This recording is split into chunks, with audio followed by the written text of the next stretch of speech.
Welcome, friends, to Seeking the True Self webinar. This is our third week, and today we are going to explore a different approach to self-knowledge. The first week, the technique was based on beginning to be familiar with our personal self and learn how to look at the personal self from the point of view of the virtues which are an essential part of what we really are. And the technique was one of self-examination, in which we use our reasoning. We do a kind of exploration. There is some degree of judgment, not in the sense of judgmental attitude, but in the sense of trying to assess how the personality behaves in certain ways. And that is the first level or layer of self-knowledge. In the next week, we saw the technique of self-inquiry, in which we try to go beyond this personal aspect of ourselves. So we saw how to engage in this technique of self-inquiry, trying to find the essence of what we are, examining the physical aspect, the emotional, the mental, and eventually arriving at a state of silence, a state that is beyond our thoughts, emotions, and sensations, where there is awareness, but there is an awareness that is silent. So what we are going to see today is how to now look to the personality from the place of silence, based on this silent awareness. So first, if we want to put it in a diagram, first we look at the lower aspect of our being, if we say that the higher is spiritual. Then we went through the lower up to the place of silence, and now we are going to look down to the personality from the place of silence. And you will see that the approach, the way in which we look at the personality from the place of silence, is different from the way in which we looked at the personality in the first class through the self-examination. As we are going to see today, the way to look at the personality from the place of silence is one that is devoid of any kind of judgment, any kind of reasoning. So it's a different technique and allows us to reach a level of self-knowledge that is deeper than the one that we have attained in the previous two classes. So that's more or less what we are going to see today. So the technique is a technique of self-observation, as I said.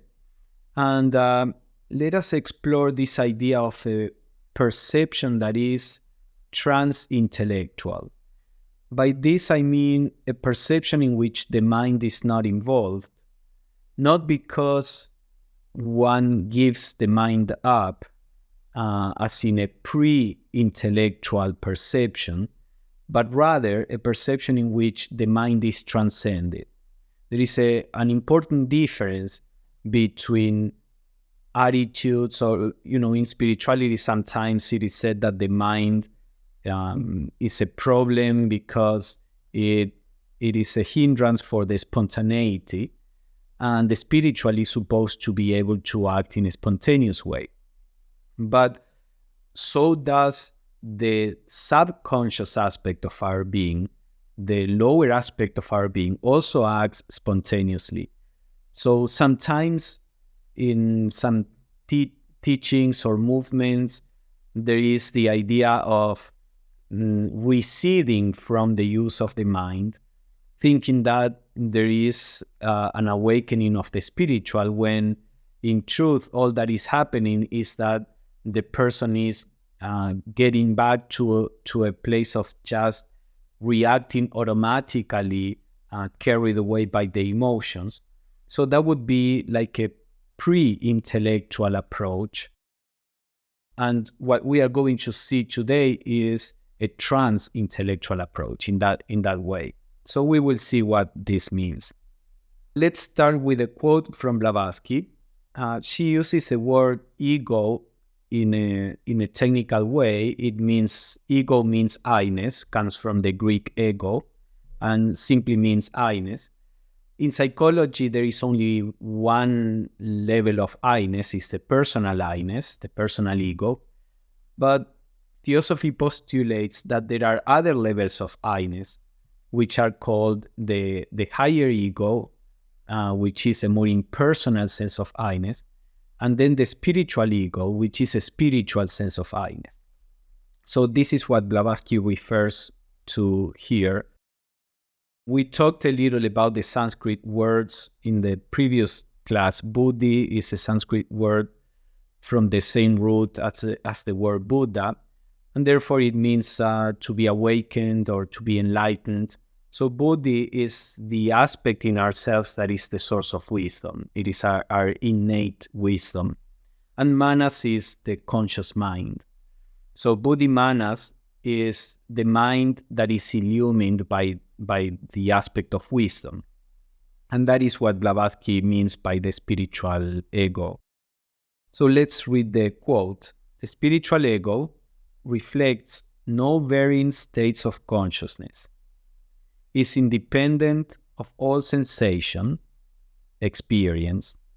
It does not think. It knows by an intuitive process only faintly conceivable by the average person.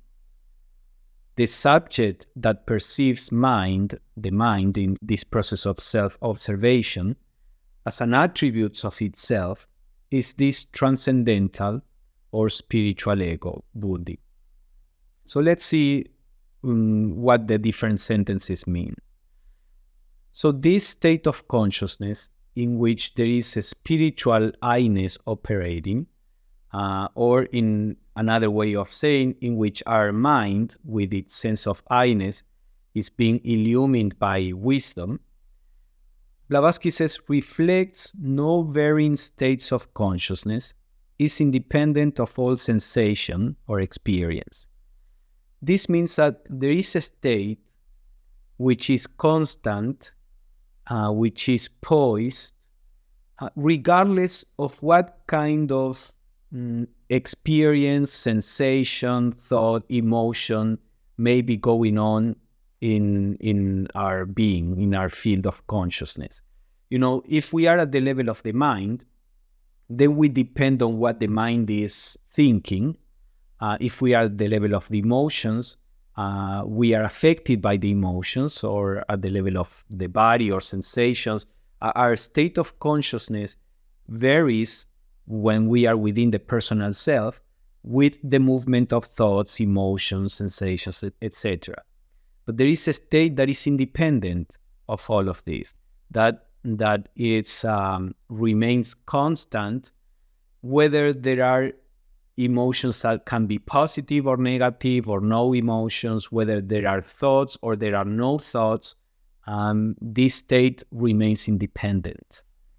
Blavatsky says, in this state of consciousness, there is no thinking. So far, the two techniques that we used, the self-examination and the self-inquiry, we were using the process of thinking. In this way, there is no thinking. There is a knowing that is intuitive. There is a direct perception. There is a realizing of whatever is going on without being engaged in a pondering over, in an analyzing. The state of consciousness itself is one in which wisdom is the key characteristic. Wisdom in the sense of being able to see things as they are and to perceive them, understand them. Again, understanding is many times related to the idea of going through a process of analysis and arriving at a conclusion. But we will talk a little more about this. So the idea is that when from this state that is independent, that is beyond the movement of our psyche, being beyond, it doesn't mean that when we are in this state, there is no movement in the psyche. The psyche is the mind, the emotions. Being beyond means that what I'm just saying, that is independent from the movements of the psyche. So when we are in this state and we look at the mind, who is the one that is looking? What is looking at the mind? And what Blavatsky says is that in the process of watching our own mind from this state of awareness that is not involved, is not using the process of thinking to observe, the one that is observing is this transcendental or spiritual ego, buddhi. So it's this level of wisdom that is observing the mind when we learn how to put ourselves in this particular state of awareness. Now she says, self-knowledge of this kind is unattainable by what we usually call self-analysis. It is not reached by reasoning or any brain process, for it is the awakening to consciousness of the divine nature of each one of us. So here is another reinforcement of what we are saying. We cannot reach this state by means of the self-examination that we did or the self-inquiry that we did in the previous week. It's not reached by any brain process. Rather, it's learning how to dwell in this state of awareness that is not sustaining itself in any process of thinking. And doing this means to awaken, to discover, to realize an aspect of our divine nature. By divine nature, Blavatsky means that nature which is beyond the thinking personality. So with the previous techniques, the inquiry, the self-inquiry, by discarding all that we know, sensations, emotions, and thoughts, we can arrive to this state of silence.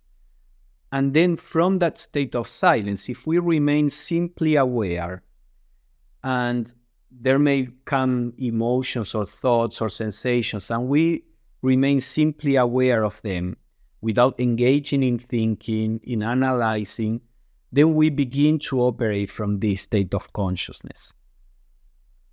So we will talk more in detail about this as we go on. Yet sometimes this is called mindfulness. There are several different words. I personally don't think that any word is perfect or any phrase. Krishnamurti would call it choiceless awareness or passive awareness. The idea is that it is a disengaged awareness, but it is disengaged, but at the same time it is interested in what is going on. It's disengaged in the sense that doesn't get involved in whatever is happening, but there is a sense of attention, of interest, of engagement in the sense of being present. Mindfulness can be one of the words. Many times mindfulness may be associated to action. You know, a mindful action is like a willful, conscious action.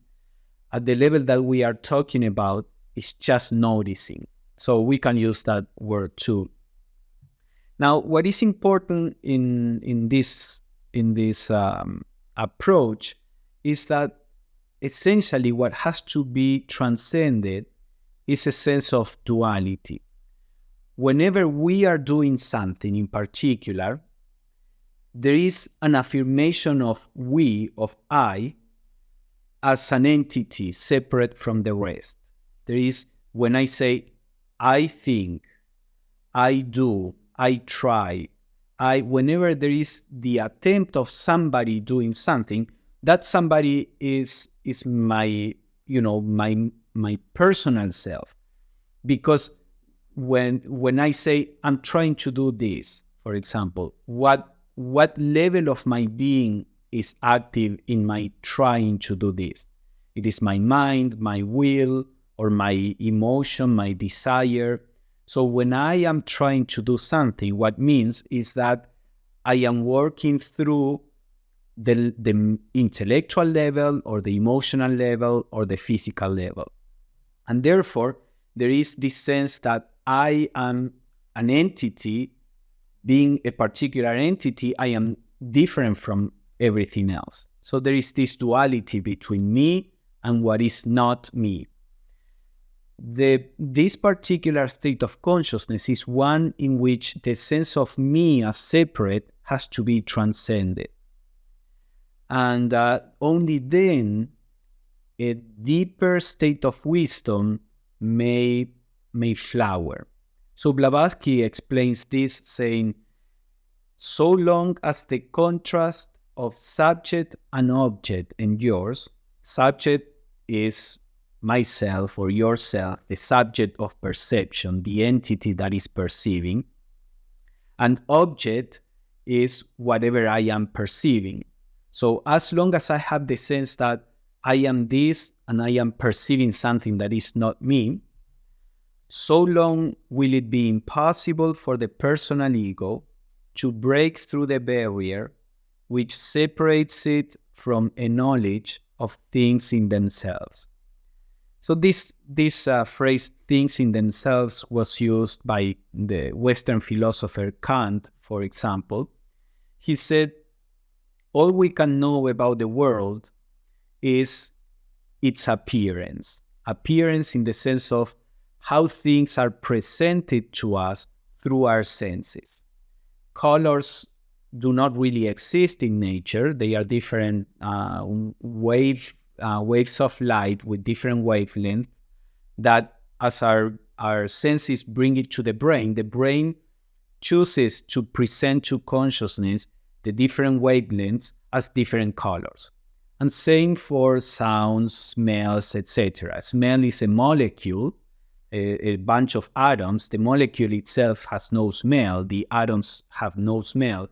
But our brain has developed a convention, and these kind of molecules, when they get in touch with our olfactory system, that kind of signal that the brain receives is translated into a smell, the sensation of smell.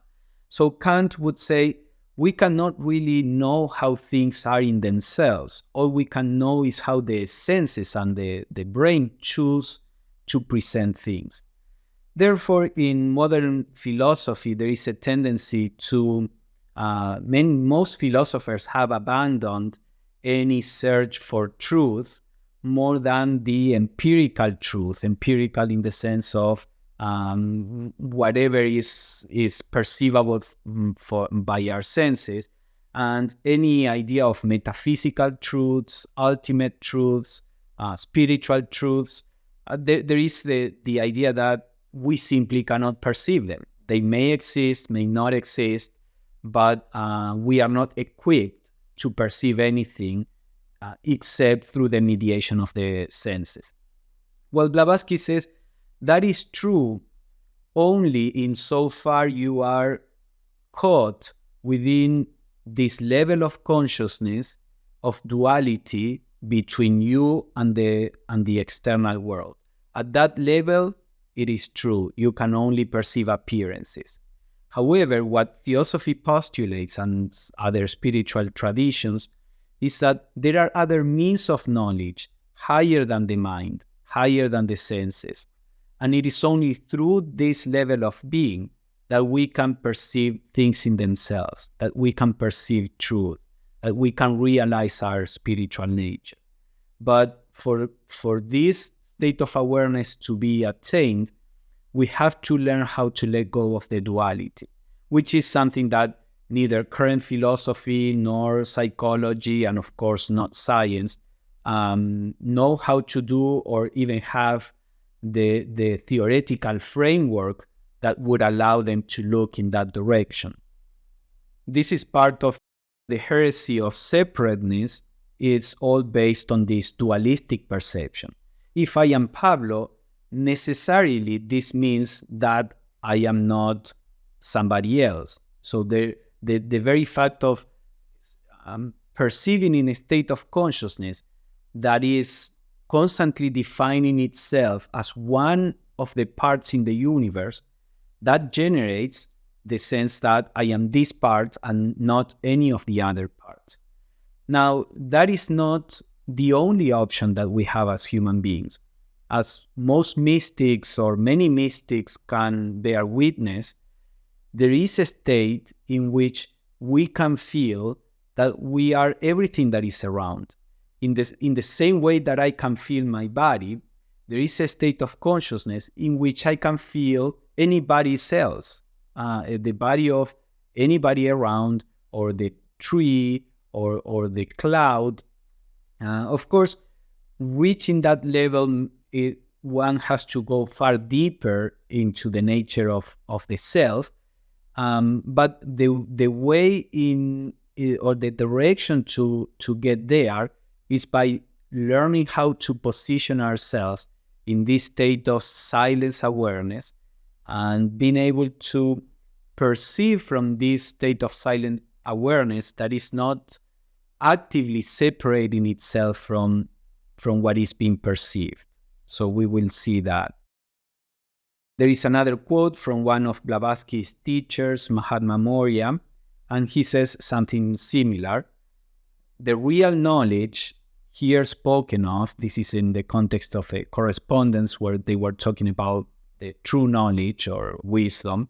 And he says the real knowledge that we are talking about is not a mental but a spiritual state, implying full union between the knower and the known.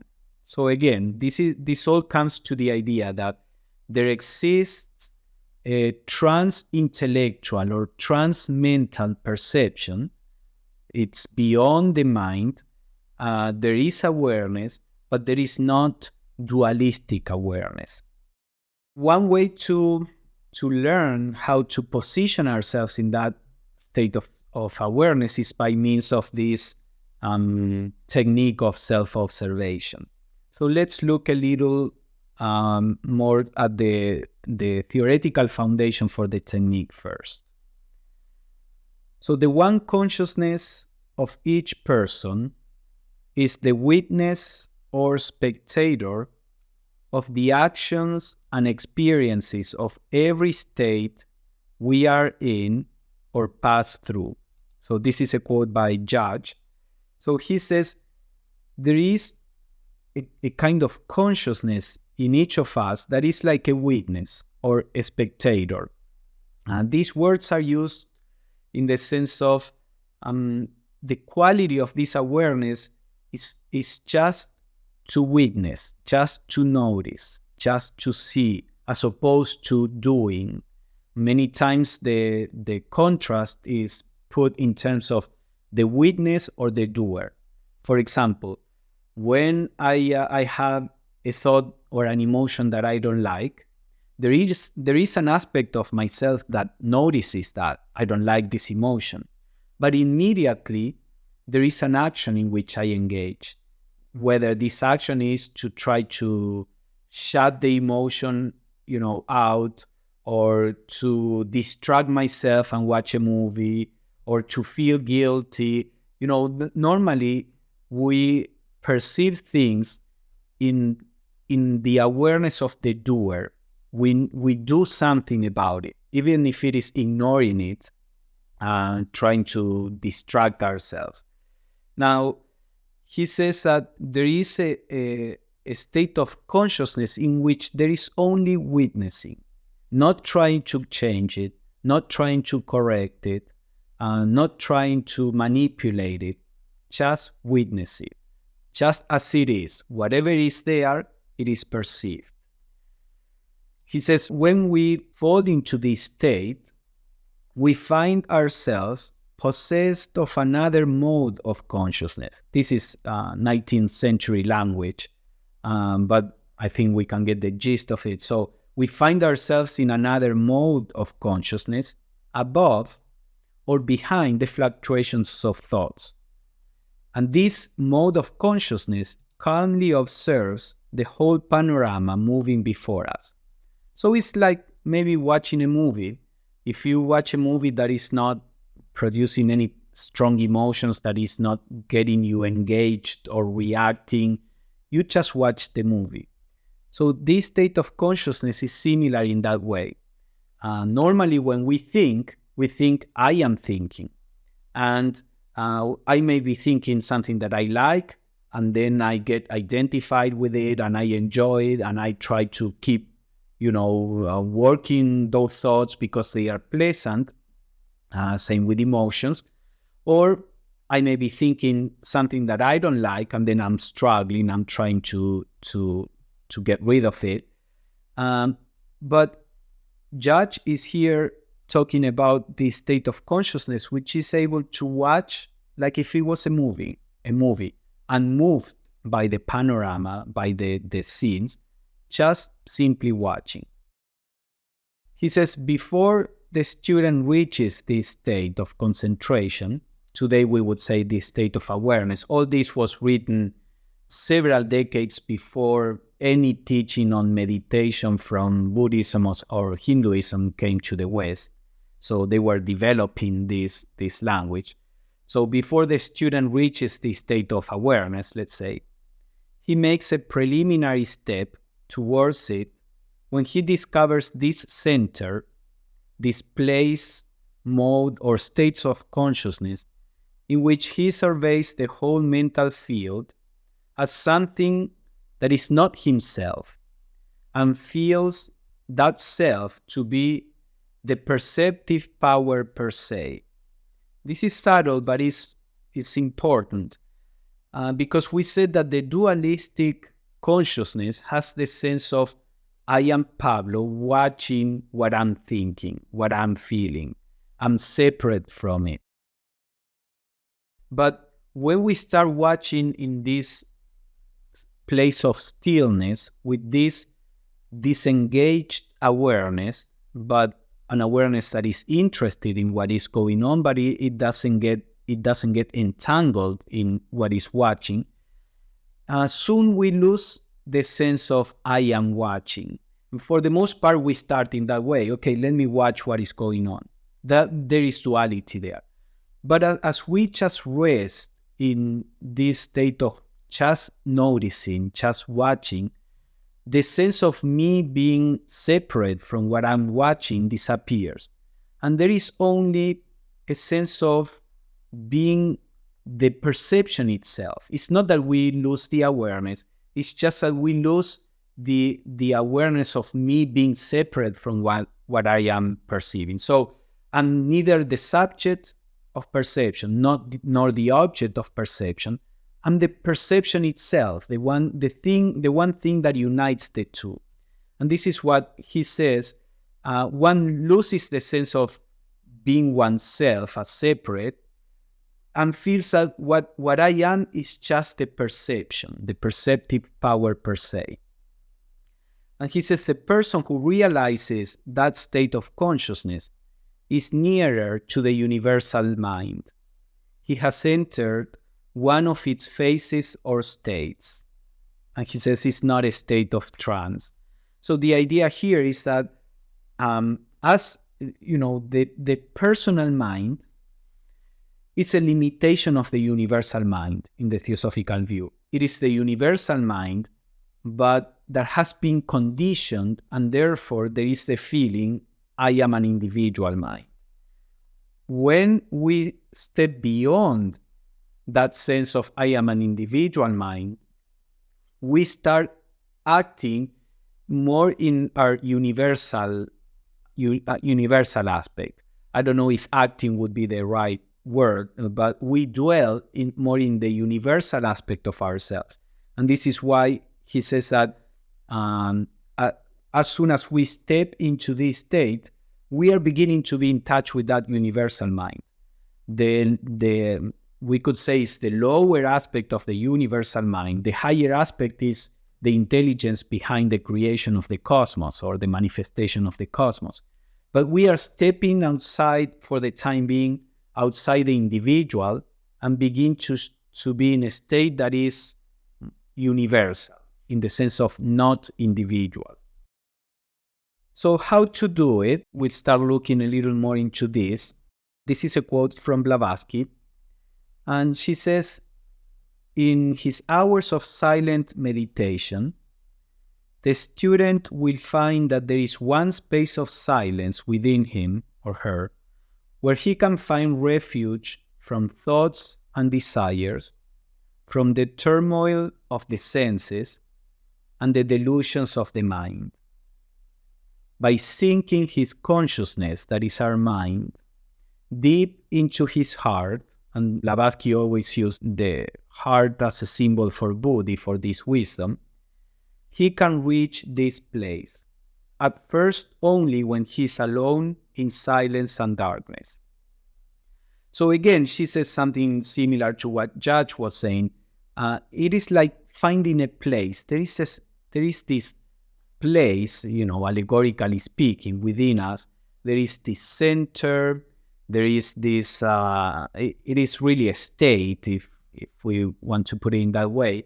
But there is this place, let's say, in which we can stay aware without being constantly moved by the thoughts and emotions. When we are at the level of thoughts and emotions, it's like if we are on a restless ocean. Some kind of thoughts and emotions come and we go that direction, and then other thoughts and emotions come and then we go in that direction, and we are throughout our day going up and down with the emotions and thoughts. But normally we can discover this place which is independent from thoughts and emotions. It is a place that is felt as a place of peace, a refuge from thoughts and desires, because it is a poised place. It is a more constant place. And as Blavatsky says here, it is easier to find it first in meditation. In with the challenges of our daily life, it's very difficult to find that in the midst of the challenges. But in meditation, we shut the world out for the time being, and we start looking inside, and we try to get to this point in which we are simply watching our thoughts and emotions without getting involved entangled in this psychological movement.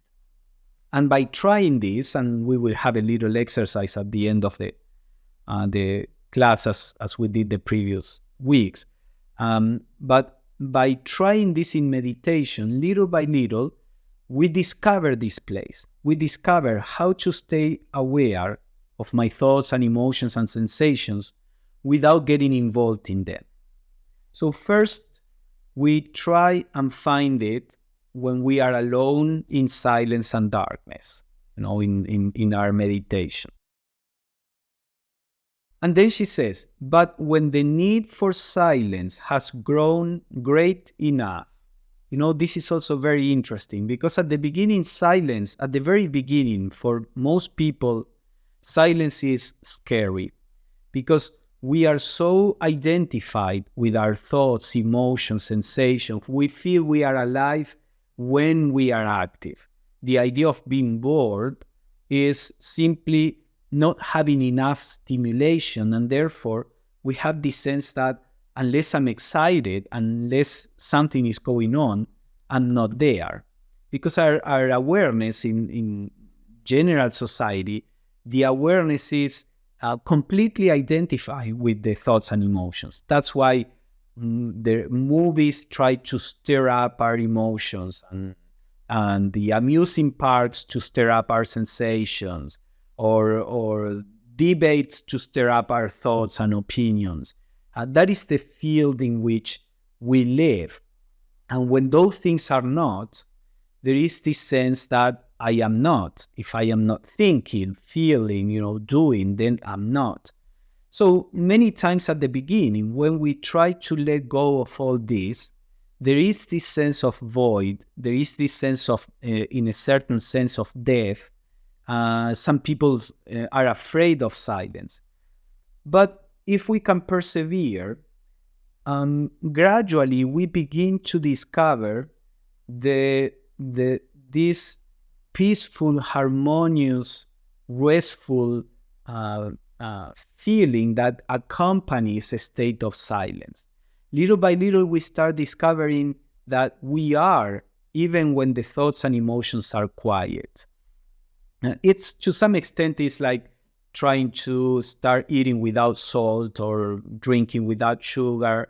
At the beginning, everything may seem bland, but in time, when our taste gets subtler, then we start discovering a whole array of flavors that the salt before didn't allow us to perceive because the salt was too strong, for example, for us to perceive those subtleties.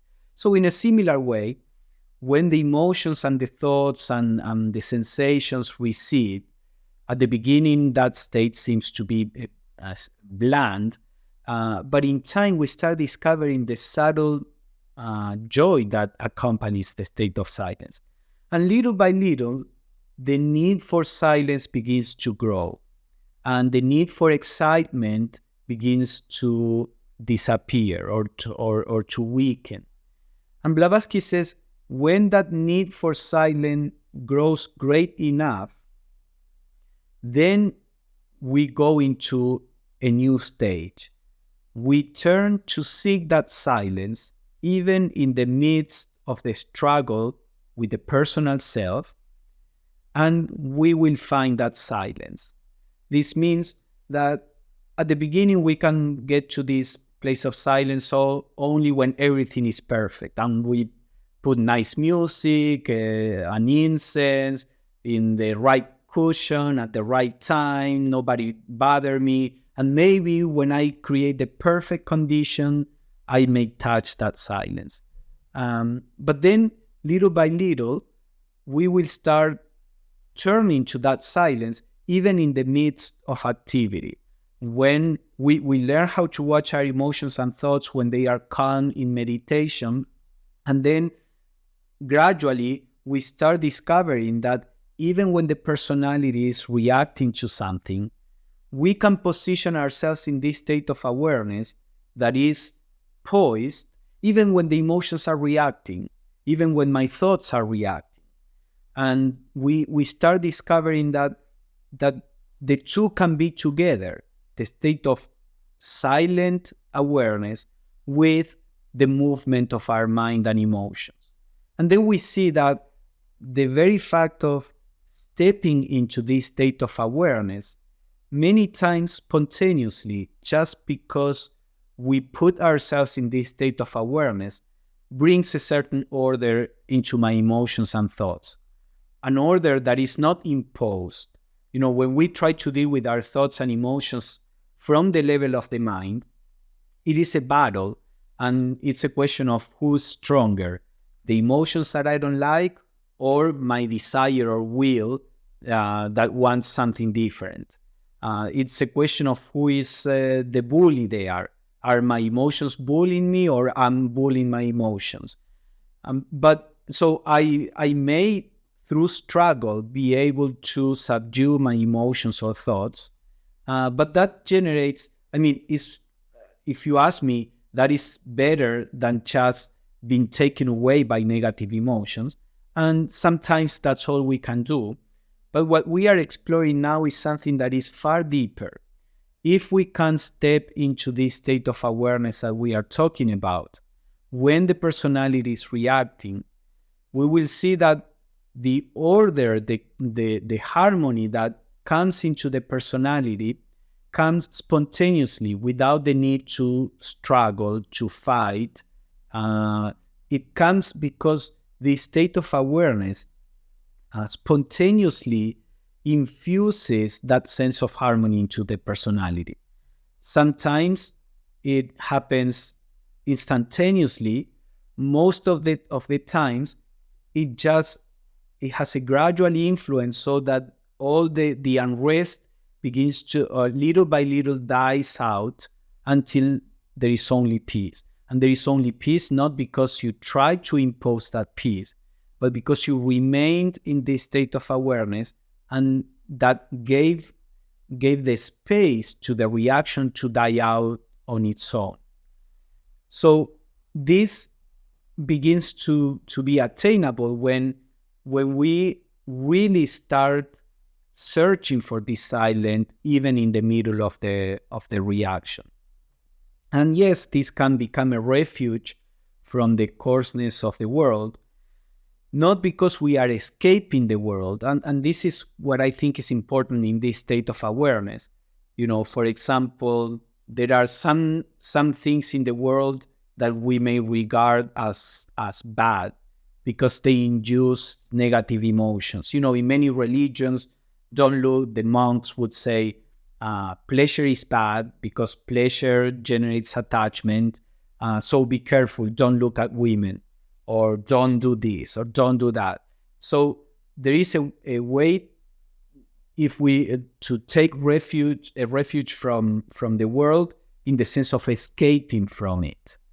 And that, again, that may be okay at a certain stage of spiritual growth. But this refuge that we are talking about is one in which we are not really escaping from the world. We discover this state of consciousness from which we can face the world without escaping it and without getting drawn into it. It's like that sentence, we can be in the world without being of the world, in that sense. So this refuge is far healthier. It's not producing an escape. And this is exactly what Blavatsky mentions in the next sentence. So let's read again from the beginning. But when the need for silence has grown great enough, he will turn to seek this state, even in the midst of the struggle with the self, and he will find it. Only he must not let go of his outer self or his body. He must learn to retire into this citadel when the battle grows fierce, but to do so without losing sight of the battle. So some people take meditation as escape from reality. In meditation, we just try to forget everything that we don't like. We try to imagine things that we like, and we imagine being in this beautiful place because my work is awful, so I just escape from it. And although that kind of exercise may be okay to release some stress, to generate a certain level of psychological pleasure that is necessary if we are too stressed out, it's not really solving anything. So this retreating into a silent awareness is not an escape from the conflicts of the self, for example.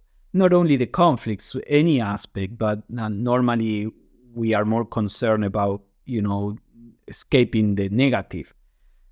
So this is not an escape. She says we have to learn to stay in this awareness, but without losing the awareness of the self, of maybe the struggle or the negative emotions. We are there present, but from the place of a disengaged awareness. So it's this kind of paradoxical state in which there is no engagement, and yet we are present there. So how to approach this state? I'm bringing a quote from Krishnamurti. He very rarely gave instructions, kind of a technique, because techniques can become mechanical. Well, there is a whole problem with techniques. But at the same time, not using techniques gives the impression that we just have to wait for it to happen. And for the most part, things don't happen if we just wait for them. This is a rare example in which he gives a certain technique to how to generate the right state or the right condition so that this awareness may come. Now, before we go into this, we have to understand an intrinsic paradox that is in trying to reach this state. Because the one that is trying to reach, which is our psychological self, me as my mind, as long as I, as this mind that is trying to attain something, as long as this activity is present, that state is not. Because that state is the cessation of my engagement by means of my thoughts, my will, my desire. This is why Krishnamurti would say meditation is not what you think, in the sense that meditation begins when you abandon thinking, or that there cannot be meditation as long as there is a meditator. Because he always is talking about that particular state which is beyond the field of the personal self. So how can we reach that state which implies or which begins when my attempt at reaching it ceases? Dr. Taimni, who was a theosophist that wrote about yoga, he said maybe as an allegory we can look at the process of, you have a bow and an arrow, and if you want to shoot an arrow, there are two opposite movements that you have to do. First, you have to tense, to get the arrow to go back and tense the whole system. And then you are actually, it seems that you are going away from the aim. And then what you have to do is to let go. And then the arrow will be shot. So in a similar way, to attain the state of that state which can come only when there is no effort, we can use intelligently the effort of the mind, but we have to know when to let go of that. If we never let go of the arrow, it will never be shot. So the problem many times in modern spirituality is that there is an emphasis on the effort part, on what you are supposed to do, and there is never the letting go of it. Therefore, most of the activities stay at the level of the personal self. So what we need to do is to make a certain effort, there is a certain intentionality, there is a certain activity of the mind to get to where, as far as the mind can take us, and then there is this letting go. Sometimes, in almost all spiritual philosophies, there is this debate whether effort is needed or not. Even in Christianity, the idea of the grace of God. You have, the Protestants that would say, no, you cannot earn the grace. The grace is something that comes to you. God gives it freely. There is nothing you can do to earn the grace. But then the problem there is, so is God whimsical? Why does he give the grace to somebody or not to some other? Or why would I then bother trying to be good if my being good is not going to earn me the grace of God? And then the Catholic approach normally is you have to make an effort to work to get in touch with the grace of God. But then there is the other problem there. There is the problem that this is like a transaction. You do certain things so that you are buying your grace from God. Therefore, he is like, making a transaction with you. And then in other philosophies also, there is the question of whether there is effort or effort is necessary or not. I would say, in my experience, nothing happened to me if I didn't make some effort in that direction, but nothing happened to me while I was making an effort. So I think the way it works is that we direct our attention in that direction, and then we have to learn to let go. So let's see how Krishnamurti would or how he put this to a group of young people. I think they were even kids. So he says, first of all, sit very quietly. Do not force yourself to sit quietly, but sit or lay down quietly without force of any kind. So you see here, this is an example of the kind of attitude. Relaxation is not a positive action, positive in the sense of something that you are doing. Relaxation is a negative action in the sense of you let go. It's something that you stop doing. It's like trying to fall asleep. If you are working too hard trying to fall asleep, you are not going to fall asleep. You fall asleep when you let go. You relax when you let go of the tension. And that is more or less the kind of attitude that we need to attain this state of self-awareness where this self-observation can happen. So sit down without forcing you to be quiet. Just let go, just be quiet. Now there is a problem here that if our body has the habit of being restless, what we will discover is that we sit down and we say, okay, I won't force myself to be quiet, but if I don't do anything, my body will be constantly restless because it has that habit. So many times in the spiritual life, there is a first stage where we have to make an effort to neutralize the habit of our bodies, whether the physical body, the emotional body, or the mental body. And in as long as we are making this effort, it's not true relaxation, but nevertheless is necessary for a while until we neutralize that tendency of the body to be restless. Then we can sit and just be quiet. This is more noticeable with our minds. Just sit and stop thinking. That should be easy.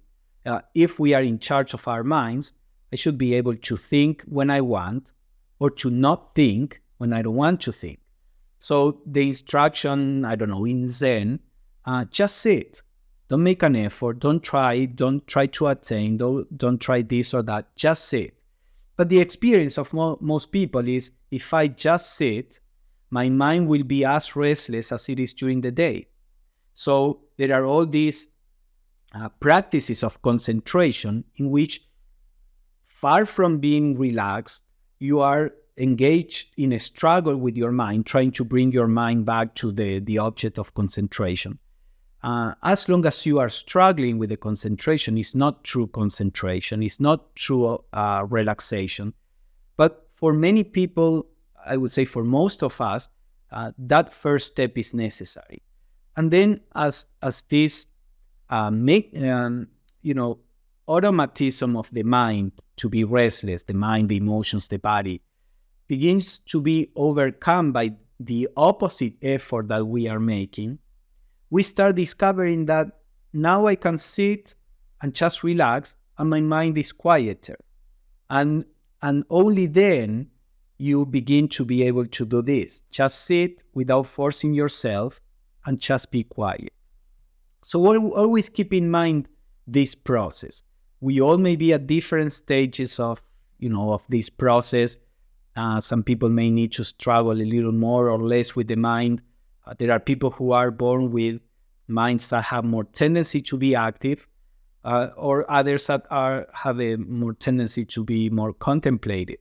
It is neither good nor bad. An active mind is great for many things. A contemplative mind is great for other things, but they are bad in some other aspects. So, but basically, the idea for this technique is try to get here by letting go rather by fighting.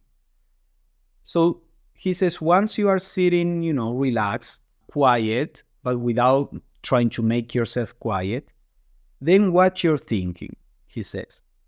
Watch what you are thinking about. And when thought arises, do not condemn the thought. Do not say it is right, it is wrong, it is good, it is bad. This in itself is not easy, especially for people who have a spiritual aspiration. For example, maybe we had a disagreement at work, with the family, with a friend, and we sit down and the mind brings up this disagreement. And maybe there comes a thought blaming the person, or there comes a thought blaming yourself. Normally what we do, because we have this idea of compassion or love or peace or whatever it is, we start fighting the thought. No, I shouldn't think that. How can I think this? Or no, I should try to understand the person. All that is good and necessary in our process of growth. But the stage that we are working on right now is a stage in which we are trying to learn to transcend that. So the idea is you sit down and you watch your thought. And your thought may bring up something that is unkind, and you just watch it. You don't say it is good, you don't say it is bad. So maybe you say, your thought brings this and say, you see, that person did again the same thing. Who does this person think he or she is? And then you are trying to watch without reacting, but then your thought says, no, I shouldn't be judging this. And then it will try to repress that thought. Now, don't fall into that game. If the thought comes that says, I shouldn't be judging, let that thought say that, and just watch the game. Don't come up now and say, and try to judge the judging thought. So then there is this, a negative thought, then you say, I should not be judging, and then you say, I should not be trying to stop the judging thought, and then you get involved in this. So it's like surfing, whatever the mind does, you stay on top of the mind. You just watch the mind's game. And he says, when you go into thought very, very deeply, your mind becomes extraordinarily subtle, alive. No part of the mind is asleep. The mind is completely awake. Krishnamurti would always say, you can make your mind quiet by endlessly repeating a mantra or generating some, rhythmical movement or whirling or holding your breath or concentrating. And you can make the mind quiet. But the only aspect of the mind that is quiet is like the superficial mind. Any conscious action does not reach the unconscious aspect of the mind. So that quietness is a superficial quietness. It's kind of putting a lid on trying to cover whatever is going on beneath. But he says, when you let the thoughts flow and you watch them in this disengaged awareness, you will see that the mind naturally, little by little, begins to quiet. And this quietness, he says, is very deep. It touches all the layers of the mind. It may take a while. It may take practice. Normally, none of this happens in the first time you try it, or fast, or, it may happen fast. And then normally you lose that, and then you are back in the state that you were before. But ambition is, again, part of the problem of the mind. Just do it for the fun of it, for the love of it. You just experiment with it. You discover what happens if I do this, and just watch. And then he says, all this is merely the foundation. Then your mind is very quiet. Your whole being becomes very still. And then you go through that stillness, deeper, further. That whole process is meditation. So he doesn't explain what it means to go through that stillness, deeper, further. He only talks about the foundation, how to produce that silent awareness. In our next class, we will see a technique that tries to do that tries to pierce through the silent awareness in a very subtle way, because the silent awareness, as we said, is one that is beyond will, and will as we know it, beyond personal will, beyond thoughts. And we are going to talk about that. But that is for our next class. For this class, the idea was just to learn how to approach this state of silent awareness. So the exercise, the practice for you to try is similar to what Krishnamurti was saying. Sit quietly without forcing yourself to be quiet. Just relax and rest. Begin by watching your physical sensations. Pay attention to your feet, for example. Watch carefully what sensations are there, but don't verbalize what you feel. Don't comment on it saying there is a feeling of pressure or it is warm, it itches, etc. Simply feel the sensation. If your mind says that, that is fine. Don't censor the mind, but then let it go. So you pay attention to your feet. Maybe your mind says, my feet are cold or my feet are warm. Okay, let it go. And now pay attention to the sensation of warmth, the sensation of the cool sensation or whatever is there. Just watch the sensation, feel the sensation without the filter of thought, the commentator that we have in our mind. If a comment comes, be aware of it, let it go, and just watch, just feel it. So feel the sensation silently and with attention. And maybe you can do this with a fewer other areas in your body. It is easier to start watching physical sensations than the thoughts because we are so identified with thoughts that you will see that normally is more challenging. So we start with the physical sensations. Then relax all effort at focusing on your attention in any place in particular. Open up your awareness and feel the vague sense of having a body. Do not focus anywhere, but stay very alert. So just have the sense of presence. There is a sense of I am here. Right now, you know you have a body. You have this sense of I am within a body. So in meditation, after you focus on some sensations, now look at this subtler sense of just being embodied, having a body. And stay there for a little while. Then start watching your thinking and feeling, and as a thought arises, do not judge it, do not say it's right, wrong, or whatever the thought may want to say. Just watch the motion of thoughts and feelings as if you were silently watching the clouds moving in the sky, or, if you are watching a river and the river bring, some leaves, maybe some trash, maybe some insects, and you just watch. The river goes, things go in front of your eyes and you let them go, you watch them. Or the clouds go through the sky, you don't judge the cloud, it is puffy, it is dark, it is white. I don't like it white, I want to make it dark. You just watch whatever is there. So in a similar way, you watch thoughts, emotions, without any effort or attempt at judging or modifying what you see.